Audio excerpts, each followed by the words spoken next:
O que muita gente do lado de lá está imaginando é que vai conseguir passar uma redução de pena, uma dosimetria, seja lá qual nome que seja dado a esse Frankenstein. Isso vai baixar a temperatura. Eu te garanto, não vai baixar a temperatura. Eu não estou fazendo acordo com ninguém, para deixar bem claro. Eu só quero uma coisa, justiça, cujo atalho principal é a anistia aos fatos, desde 2019. Sem isso, não haverá pacificação do Brasil. Se eles conseguirem aprovar qualquer coisa no Congresso, achando que isso daí vai reduzir a temperatura, sabe o que eles vão fazer na sequência? Vão começar a pegar todos os candidatos a senador, igual o Flávio Dino fez semana passada, abrindo um inquérito, desarquivando a CPI da Covid, para que colocasse ali dentro Eduardo Bolsonaro, Flávio Bolsonaro, Carlos Bolsonaro, outros inquéritos, né, também colocando ali Bia Kicis, Gustavo Gayer. Falou do Banco do Brasil, não pode, crime contra o sistema financeiro nacional. Deputado federal que tem imunidade, né? Imagina você que não é deputado. E aí eles vão limpar a possibilidade de nós termos uma maioria no Senado, para se preservar e garantir no poder. E aí o que você vai fazer?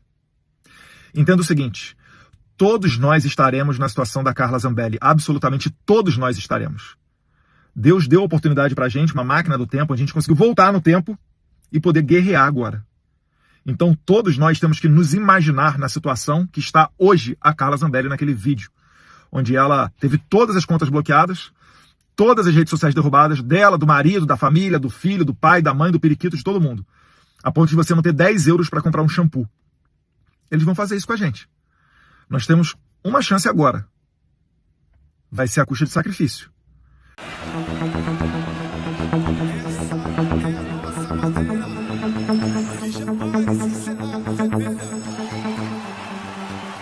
Este vídeo que eu trouxe aqui para vocês é logo após Barroso, né, sair da bolha. Ele vivia em uma bolha, ele e os demais ministros, como os reis do Brasil, né? Não é só um rei, né? Eram 11 reis, 11 togados, né? Que comandavam a bagaça do Brasil. O Brasil era um brega, né? E daí, no anonimato, quem comandava este brega era os 11 togados. Só que não mandam mais, né? A falha que aconteceu no sistema foi Jair Messias Bolsonaro, que foi um homem abençoado por Deus, colocado por Deus, para poder confrontar este sistema, estes 11 togados que estavam no anonimato. E daí, o ministro Barroso, depois de ter feito diversas cenas chorando, né, que eu já trouxe aqui para vocês aqui no canal, ele chorando ali, né, praticamente comovido com tudo que está acontecendo, principalmente com os 11 togados e com ele, né? Com a filha dele que estava morando lá nos Estados Unidos, que foi deportada para o Brasil, né? E aí ele agora vive uma realidade praticamente diferente do que ele vivia na bolha dele, né? Porque na bolha dele ele podia tudo, só que agora ele não pode nada. Então, o cara agora, a cara dele tá caindo. Tá caindo a cara dele, tá caindo no chão. Nossa, eu não tinha realmente todo o poder, não. E aí, eles agora têm muita raiva de Bolsonaro. É justamente por conta disso. A raiva que eles têm de Bolsonaro é porque Bolsonaro foi a falha do sistema. Eles colocaram um cara que foi lá e deu de testa com eles. E daí, esta bravura de Bolsonaro despertou a nação inteira. E eles não têm mais como tentar fazer voltar ao que era antes. Não tem como mais. Não tem. Não tem. Porque o povo brasileiro está despertando. E eles perderam todo o poder que tinha. Cara, este vídeo aqui é sensacional. Peço pra vocês que compartilhem ao máximo, mas compartilhem ao máximo este vídeo. Se você não é inscrito no canal, já se inscreve, pois isso me ajuda bastante. Preste atenção aqui no que diz o Barroso, ó. Barroso diz que o avanço do populismo autoritário no mundo capturou o pensamento conservador através do extremismo. Abre aspas, ele diz, abre aspas. O extremismo não é conservador, é disruptivo, é contra as instituições. E o problema do extremismo é a intolerância, a não aceitação dos outros. Fecha aspas. Diz o Barroso. Bem, nas palavras do ministro Barroso, é tudo aquilo que condiz com a atitude deles. Porque eles taxam quem é da direita, quem é conservador, de extremista. Bem, na cabeça do Barroso, se você não concordar com o preço do café que tá caro, você é extremista. Se você não concordar com o Barroso de que é aceitável que 2 homens se casem na igreja, você é extremista. Só porque você aprendeu que 2 homens não podem se casar. Que a cabeça do Barroso, você é extremista por você discordar do pensamento dele. Que 2 homens devem se casar normalmente na igreja. É mole isso. Então eles são extremistas e taxam você como quem você é extremista. É exatamente isso. É exatamente isso. Mas isso aqui é a desculpa para a normalidade do que ele está vivendo, para a atual vida dele. Não é mais aquela que ele vivia lá na bolha, não é mais. Acabou. Acabou. Ele agora vive uma normalidade. Ele vive agora, sabe, uma realidade distópica do que ele vivia lá na bolha dele, onde ele achava que reinava, né? Achava que reinava. Só que daí Donald Trump veio e está mudando tudo no Brasil. Nós estamos em um caminho que não há mais volta para a nossa liberdade. E este vídeo do Barroso fala muito e mostra muito sobre isso do que eu estou falando para vocês. Então presta atenção aqui nas palavras do Barroso. Presta atenção. Acho que o senhor se arrepende que foi dizer vencemos o bolsonarismo, né? A frase foi... Nós derrotamos... A frase...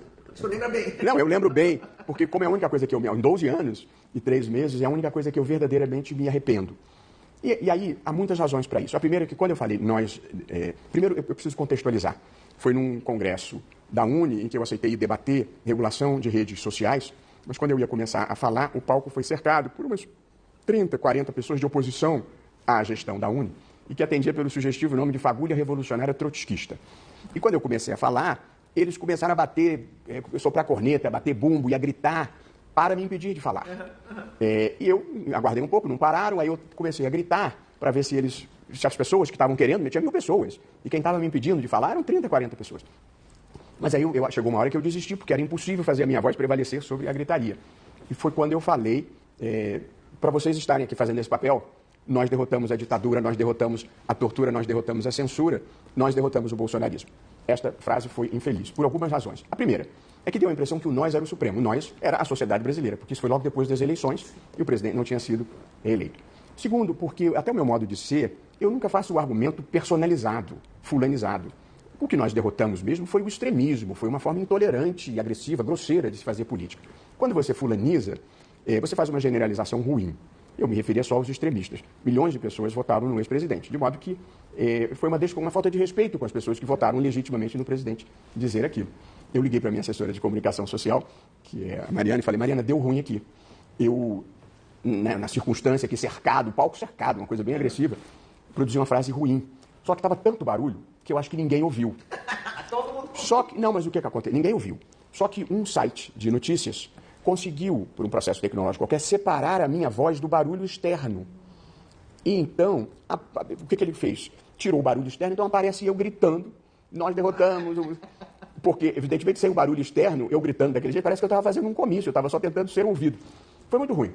Mas, de novo, eu fiz a melhor coisa que a gente pode fazer na vida quando comete um erro. Pedi desculpas, fiz uma nota oficial e disse, já não me lembro textualmente, mas eu não quis desrespeitar os eleitores do ex-presidente, porque numa democracia há espaço para todas as opiniões. Perdeu Mané ou você não se arrepende? De jeito nenhum. Perdeu Mané. O Perdeu Mané foi num contexto... nós estávamos em Nova York, o hotel cercado por uma turba extremamente agressiva, que depois, segundo me disse o governador Dória, era gente que estava recebendo diária para ir lá atacar a gente. Isso era logo depois das eleições. Minha filha estudava ali perto, isso foi em Nova York. Minha filha estudava em Yale, YALE, logo depois, um pouco acima, ela vinha jantar comigo. E aí aquela confusão, eu tinha ligado para ela, eu disse, minha filha, não vem mais, porque está muito confuso aqui. E ela falou, pai, eu sei, inclusive invadiram aqui meu celular, estão ouvindo todo tipo de barbaridade. Então eu já estava com ânimo. E aí no terceiro dia tinha uma diplomata que tinha ficado minha amiga, a gente estava andando em Nova York, indo à livraria, fazendo as coisas, e eles vinham atrás da gente, enrolados em bandeiras, e gritando, xingando. E eu estava levando aquilo com o maior fair play. Mas aí chega uma hora que você extravasa. Mas eles tinha um chato atrás de mim e do outro lado da calçada as pessoas xingando. Aí, eu dizia, tá de bom tamanho, né? E aí foi quando eu produzi a frase, perdeu o mané numa mola. Mas eu preciso dizer que diante dos impropérios que eles dirigiam a gente, foi uma frase bastante moderada, entendeu? E eu nunca disse que eleição não se ganha, eleição se toma. Isso foi uma falsificação que eles fizeram. Quem produziu essa frase foi o senador Messias de Jesus, de Roraima, que veio ao TSE me dizer que ele apoiava o ex-presidente Bolsonaro, mas era contra a volta do voto impresso, porque, segundo ele tinha ganho as eleições em Roraima 2 vezes e tinham tomado dele. E aí ele disse, eleições em Roraima não se ganha, eleição se toma. Quando eu vou ao Congresso contra o voto impresso, depois do terceiro convite, que eu não queria ir, fui a pedido do presidente Arthur Lira, que veio no meu gabinete no TSE me convidar, eu chego na Câmara e encontro o filho dele, hoje ministro do Tribunal de Contas da União, e ele me diz, o senhor esteve com o meu pai ontem. E aí eu falo esta frase reproduzindo o pai dele. E aí fala pro senhor. E eles tiram o Roraima e botam na minha boca que eu falei que a eleição não se ganha, a eleição se toma. Já sabe. Porque um bom conservador deve ter compromisso com a verdade. Uma das coisas que o conservadorismo prega é compromisso com a verdade. E o que aconteceu no mundo, nesse avanço do populismo autoritário, foi a captura do pensamento conservador pelo extremismo. Porque o que é o pensamento conservador? É o de defesa do status quo ou de reconhecer que as mudanças, se forem inevitáveis, devem vir incrementalmente, progressivamente. Isso é ser conservador, que é uma opção legítima numa democracia. O extremismo não é conservador, é disruptivo, ele é contra as instituições. Portanto, o problema do extremismo é a intolerância, é a não aceitação do outro. E eu gosto de dizer, e repito sempre, a democracia tem para liberal, para progressista, para conservador, a alternância de poder é uma bênção. Ninguém tem um monopólio da verdade, ninguém tem um monopólio da virtude, ninguém tem um monopólio do amor ao Brasil. E, portanto, a tolerância faz parte da democracia. O extremismo é intolerante. Tudo que o Barroso falou aqui condiz com as atitudes do STF nos dias atuais. Eles são intolerantes, eles não aceitam o outro. É tudo o que eles fazem. O extremismo está no STF, está no Barroso, está no Alexandre de Moraes. Alexandre de Moraes passou de ser extremista, ele é um psicopata, né? Está nos demais ministros. Eles é que são extremistas, né? Ao ponto de manter um presidente honesto preso a domiciliar há mais de 55 dias. É o que está acontecendo com Jair Messias Bolsonaro. Então isso são ações de extremistas? Sim ou não? Deixa aqui nos comentários, eu quero saber qual a opinião de vocês. Tá aí as palavras do Barroso quando ele passou a viver a realidade do que está acontecendo agora com a vida dele, né? Com os 11 ministros do Supremo Tribunal Federal. Eles viviam em uma bolha, né? Em que eles podiam tudo. Só que agora eles não podem nada, né? Donald Trump está partindo para cima com sanções, com lei Magnitsky, né?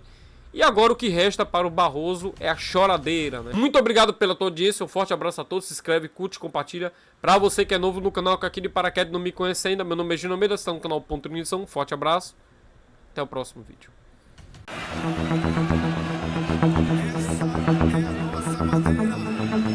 Deixa